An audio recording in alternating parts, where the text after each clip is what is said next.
Podendo até hoje ser considerado uma das pessoas mais fortes de todos os tempos, relativamente aos seus pouco mais de 60 quilos de peso corporal, Bruce Lee, em seus treinos, misturava princípios das artes marciais, do fisiculturismo e do powerlifting, sempre focando em trabalhar as fibras do tipo 1, as fibras de contração lenta, que trabalham mais a resistência do corpo, e as fibras do tipo 2B, que são as fibras de contração rápida, de força mais explosiva. Bruce Lee acabava evitando trabalhar as fibras do tipo 2A, que são as fibras com maior capacidade de hipertrofia, e que no caso dele poderia não ser interessante, pois poderia diminuir um pouco a velocidade dos seus movimentos. Infelizmente não temos uma rotina de treinamento propriamente dita do Bruce Lee de fontes confiáveis, porém ele nos deixou vários princípios de treinamento que podem tranquilamente ser aplicados na tua rotina, seja tu um praticante de artes marciais, de powerlifting, de fisiculturismo ou de praticamente qualquer outro esporte.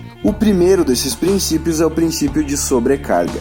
Bruce Lee sempre procurava evoluir nos treinos dele. Se fosse um treino de corrida, ele tentava fazer o mesmo percurso em um tempo mais curto, ou no mesmo tempo fazer um percurso um pouco mais longo. Se fosse em um treino de levantamento de peso, levantar um pouco mais de peso. Ou então, se fosse em um treinamento de isometria, manter essa isometria por um pouco mais de tempo. Aliás, falando em isometria, esse é mais um dos princípios que Bruce Lee usava em seus treinos. A isometria consiste em manter os músculos flexionados em uma posição estática por determinado período de tempo. Ele utilizava bastante isso para fortalecer a musculatura das mãos e dos antebraços através de um exercício que hoje chamamos de Farmer's Hold, ou seja, segurar um peso nas mãos pelo maior tempo possível.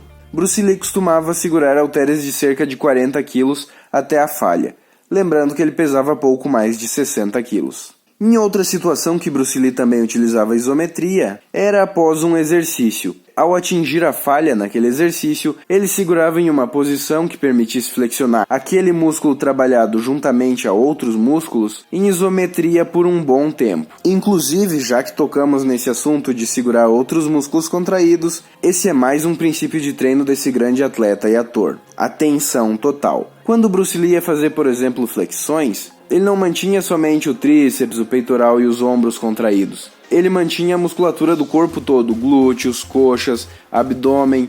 Ele procurava manter o maior número possível de músculos contraídos, pois isso dava um controle corporal maior e tornava o movimento mais estável. Inclusive, isso é bastante utilizado no powerlifting. Normalmente os atletas, quando vão fazer um supino, fazem uma ponte e mantêm também o corpo todo tensionado. Essa é uma boa dica até para quem busca aumentar o número de repetições na barra fixa, procurar manter o corpo todo tensionado, pois isso vai tornar o movimento mais estável e vai tornar mais fácil essa subida na barra. Uma questão interessante da rotina de treinamento do Bruce Lee é que ele treinava o abdômen e os antebraços todos os dias. Falando em abdômen, tem um exercício dele que ficou bastante famoso, o Dragon Flag.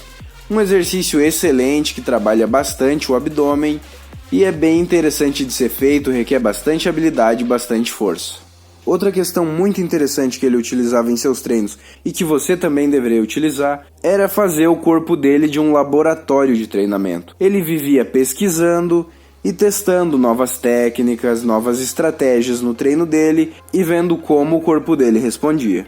Bruce Lee também utilizava bastante de descansos curtos em seus treinos, pois quanto mais curto o descanso, melhor o corpo aprende a lidar com o ácido lático e mais ele aprimora o sistema cardiorrespiratório. Então cada vez você se torna mais resistente. Falando em descanso curto, uma estratégia que o Bruce Lee utilizava na sobrecarga do treino dele era terminar as sessões de treinamento cada vez mais rápido. Ou seja, ao invés de aumentar o número de repetições, o número de séries dos exercícios que ele fazia, ou até mesmo a carga, ele focava em terminar o mesmo treinamento que ele já tinha feito anteriormente, mais rápido do que da última vez. Agora, para finalizar, algumas questões mais filosóficas aí do Bruce Lee. Ele simplesmente amava treinar. E é assim com Arnold, com outros atletas que são bem-sucedidos no esporte. Isso é muito importante.